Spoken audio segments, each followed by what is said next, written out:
Gising si Sam sa kama upang makahanap ng mga mensahe mula sa kanyang mga kaibigan sa kanyang telepono at isang ibong papel sa kanyang kama na iniwan ng kanyang kapatid na babae. Pagkatapos mag-almusal at maging bastos sa kanyang mga magulang, naghanda si Sam para pumasok sa paaralan nang sabihin sa kanya ng kanyang nakababatang kapatid na si Izzy na nakalimutan niya ang kanyang mga guwantes, ngunit nagreklamo si Sam tungkol sa paghawak ni Izzy sa kanyang mga gamit. Si Sam ay sinundo ng kanyang kaibigang si Lindsay at pagkatapos ay pinuntahan nila sina Alay at Elodie. Alam ng mga babae na pinaplano ni Sam na magkaroon ng unang pagkakataon sa kanyang sikat na kasintahan ngayong gabi, kaya binigyan ni Elodie ng proteksyon si Sam habang lahat sila ay tinutukso siya. Sa ibang pagkakataon sa paaralan, sinimulan ni Mr. Daimler ang klase sa isang napakasamang biro at nag-ambala siya ng ilang babae na pumasok na may dalang mga rosas para ihatid para sa araw ng mga puso, na naging dahilan upang magreklamo si Anna na siya ay nasa impyerno.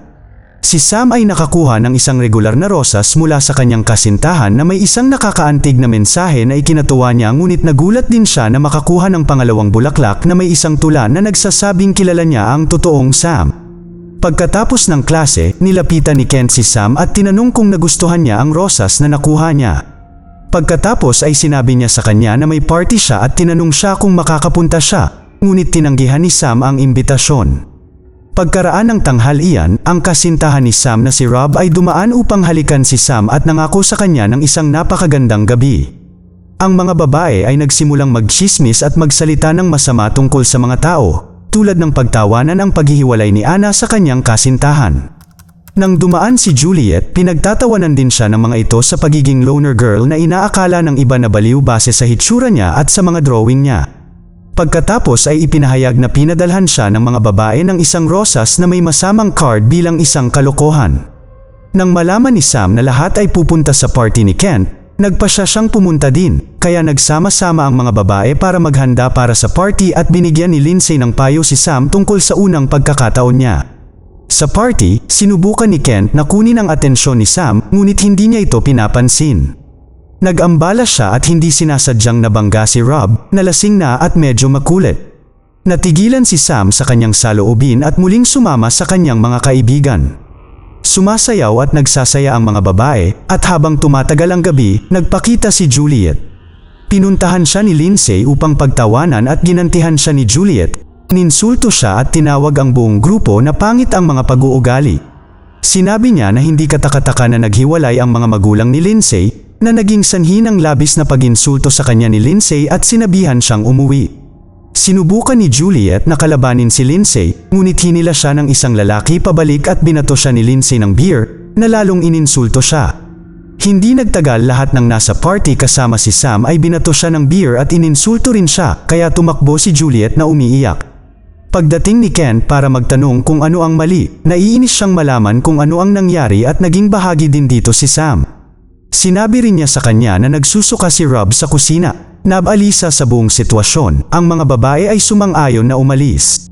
Habang nagmamaneho sila pauwi, nakaramdam sila ng awkward, ngunit hindi nagtagal ay ginulo nila ang kanilang sarili sa musika.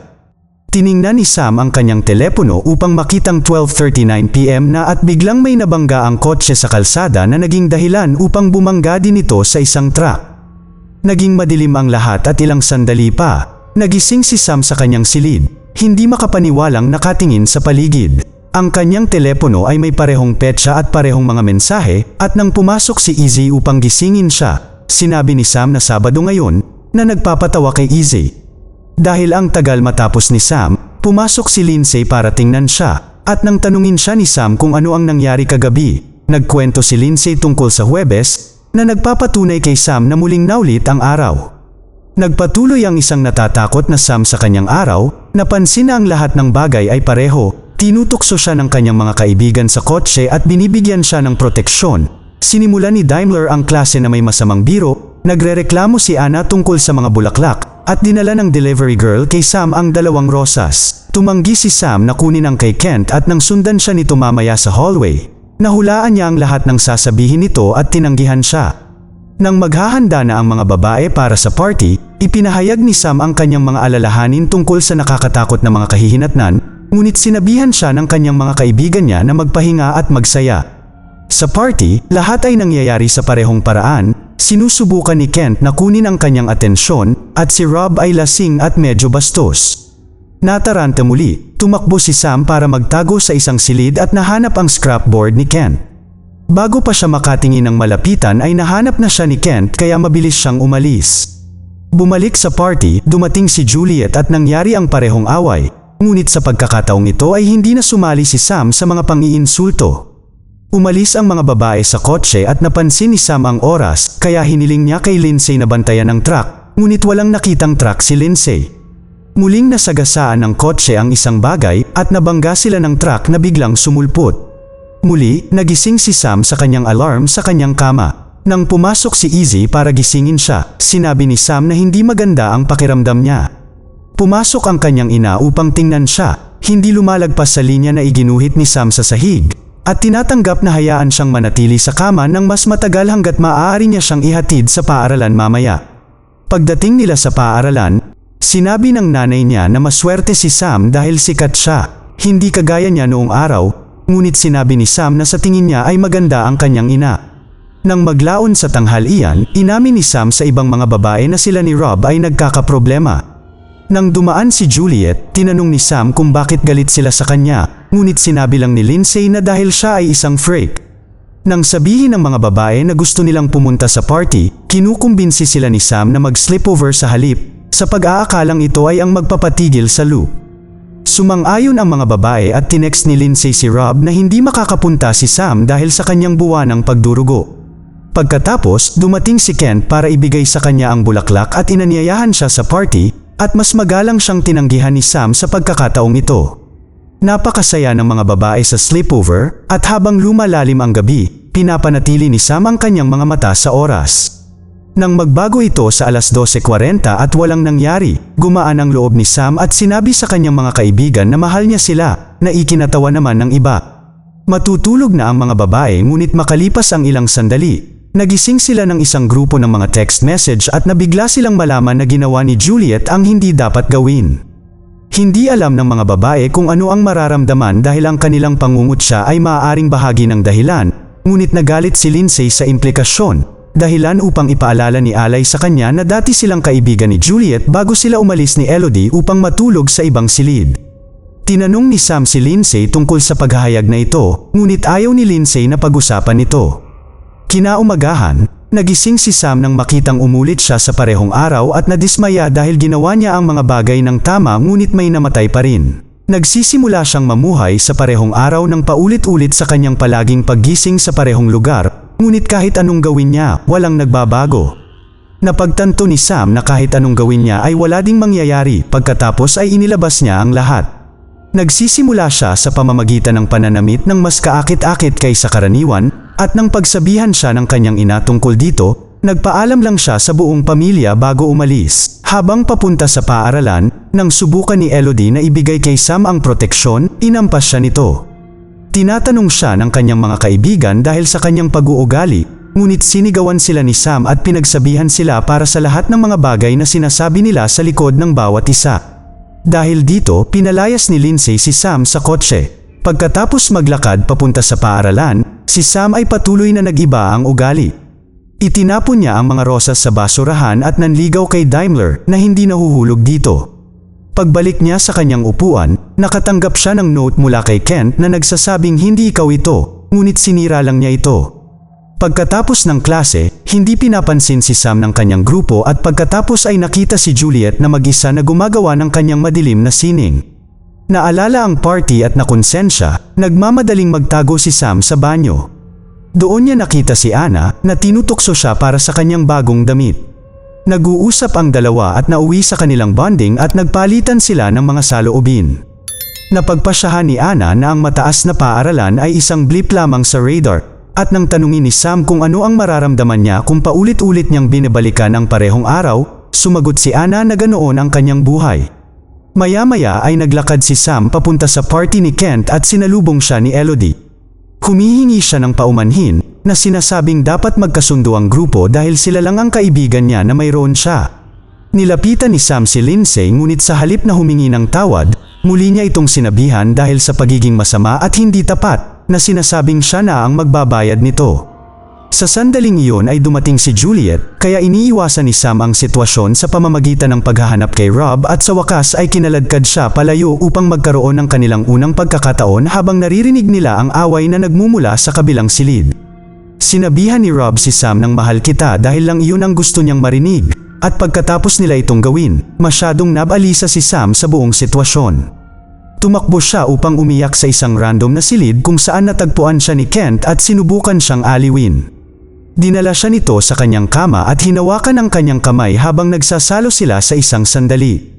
Nang tumunog ang kanyang cellphone, sinabihan siya ni Sam huwag niya itong sagutin dahil may hindi maganda siyang maririnig. Sinabihan din niya si Kent na manatili hanggang sa makatulog siya. Kinabukasan, napagtanto ni Sam na ang hindi pagmamalasakit ay nagpapalala lamang ng lahat, kaya sa halip ay nagpasya siyang gawing karapat-dapat ang kanyang araw. Siya ay gumugugol ng araw sa kakahuyan kasama si Izzy para magbonding. Binibigyan niya ng payo ang kanyang kapatid at ibinunyag na madalas siyang pinagtatawanan ni Lindsay noong mga bata pa sila. Nang gabing iyon, ang buong pamilya ay may napakasayang hapunan sa isang restaurant. Iniisip ni Sam kung siya ay isang mabuting tao at sinabi ng kanyang ina ay siya nga.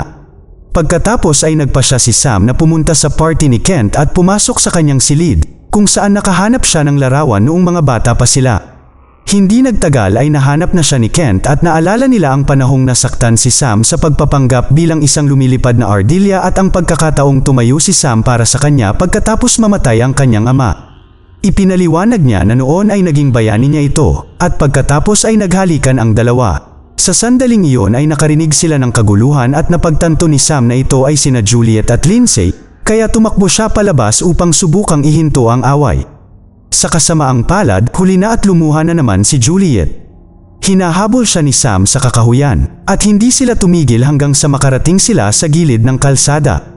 Sinabihan ni Juliet si Sam na nagsasabi kung gaano siya kakilakilabot at ang iba pa, at kung paano sila naging magkaibigan noon ni Lindsay. Ipinaliwanag niya kung paano siya nanatili kasama si Lindsay sa panahon ng diborsyo ng kanyang mga magulang, at naging masama para sa kanya na nagsimulang mabasa ni Lindsay ang sarili niyang kama. Noong mga bata pa sila sa isang class camping trip, sinisi ni Lindsay si Juliet sa pagbasa ng kanyang sleeping bag, at mula noon ay nakita na siya bilang weirdo. Sa sandaling iyon narinig nila ang paparating na sasakyan ni Lindsay at tumakbo si Juliet sa kalsada. Natakot si Sam at napagtanto na si Juliet ang una nilang natamaan. Ngayong natutunan na niya ito, alam na ni Sam kung ano ang gagawin sa susunod na loop. Kinaumagahan, naging magalang si Sam sa kanyang mga magulang at nagpapasalamat sa kanyang kapatid sa pagkuha ng kanyang guwantes, niyakap din niya silang lahat at sinabing mahal niya sila. Habang sumasakay sa kotse, kumikilos siya gaya ng dati, ngunit kalaunan sa paaralan, sinabi niya sa iba pang mga babae kung bakit niya mahal ang bawat isa sa kanila. Pagkatapos ay bumili siya ng 2 padala ng rosas, ipinapadala ang isa kay Juliet na may kasamang tala na hindi pa huli ang lahat at ang isa kay Kent na nagsasabi na siya ang kanyang bayani. Sa klase, pinupuri niya si Anna sa kanyang bota at sa pasilyo, masaya siyang tanggapin ang imbitasyon ni Kent. Sa tanghal iyan, nakipaghiwalay si Sam kay Rob at sinabi sa kanyang mga kaibigan na hindi siya karapat-dapat sa kanya. Nang dumaan si Juliet, hindi hinahayaan ni Sam na pagtawanan siya ng iba. Nang maglaon sa party, niyakap ni Sam si Lindsay at sinabi sa kanya na hindi niya kailangang kumilos ng mahigpit sa lahat ng oras. Pagkatapos ay hinanap niya si Kent at hinalikan muli, sinasabing mahal niya ito. Sa sandaling iyon ay dumating si Juliet ngunit pinigilan siya ni Sam na pumasok sa bahay, sinabi na alam niya kung ano ang pinaplano niyang gawin. Pagkatapos ay inamin ni Sam kung gaano siya kakilakilabot at tumakbo si Juliet. Sinubukan ni Sam na sundan siya at nang pigilan siya ni Kent, hinalikan siya ni Sam at hiniling sa kanya na magtiwala sa kanya bago sundan si Juliet. Pagkatapos ng maraming pagtakbo sa kakahuyan, naabutan ni Sam si Juliet upang subukang ipaalam sa kanya ang kanyang malungkot na desisyon. Desidido pa rin si Juliet na tapusin ang mga bagay sa sarili niyang kamay, kaya nang malapit na siyang tumalon, itinulak siya ni Sam palabas at sa halip ay nabundol siya ng truck. Walang buhay ang katawan ni Sam sa kalsada habang nakikita ng kanyang kaluluwa ang lahat ng pinakamagandang sandali ng kanyang buhay na dumaan sa kanyang mga mata. Si Juliet ay sumugod sa katawan niya at nabigong gisingin ito, kaya nalungkot siya sa pagsasabing si Sam ang nagligtas sa kanya, ngunit ang kaluluwa ni Sam ay nagsasabing si Juliet ang nagligtas kay Sam. Mag-subscribe para sa higit pang mga video na tulad nito, i-on ang notification, at mag-iwan ng like para matulungan ang aming channel. Salamat sa panunood.